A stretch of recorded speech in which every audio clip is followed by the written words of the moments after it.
Dans un pays où le secteur judiciaire est touché par la corruption, je vous dis, le pays n'est plus agonisant, mais il est mort. Parce que c'est ce secteur-là qui doit être le dernier rempart lorsqu'il y a des abus au niveau du pouvoir exécutif, au niveau du pouvoir législatif. Mais lorsque le pouvoir judiciaire lui-même est épintré dans ces cancers, je vous dis, Ludo, il n'est plus une excuse pour qui que ce soit de pouvoir combattre. Vous allez vous retrouver devant un magistrat qui, ayant été condamné par exemple, il a purgé sa peine, en principe il ne devait plus revenir parce que c'est de l'immoralité.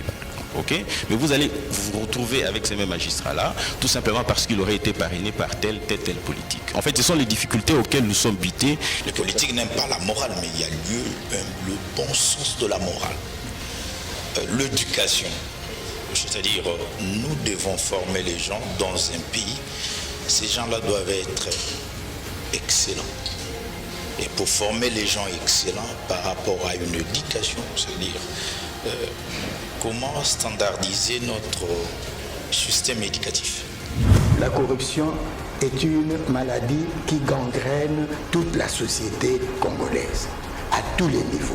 Tous les secteurs sont concernés, mais il y a des secteurs qui sont plus concernés que d'autres. Entre autres, il y a le secteur politique, il y a le secteur judiciaire et il y a le secteur économique commercial. Nous constatons que, en fait, le mot que je peux utiliser, que j'ai retrouvé aussi dans beaucoup de textes d'analystes neutres, n'est-ce pas? Eh bien, l'homme politique congolais est devenu comme un produit commercial.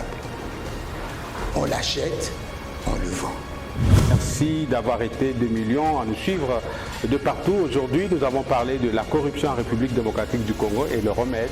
Vous avez suivi sur ce plateau qui était beaucoup plus représentatif, Maître Richard Mpinda, qui lui est de l'Union Sacrée, donc de l'UDPS. Merci Maître de votre contribution. Vous avez suivi également Maître Laurent Ochumbe, qui est de l'Amouka. Merci pour votre contribution. Monsieur l'abbé José Mpundu est de la société civile. Il nous a été d'un grand apport pour partager les politiques sur ce plateau. Et enfin, Monsieur Jean Lokaka, qui lui représente le FCC. Merci de votre participation.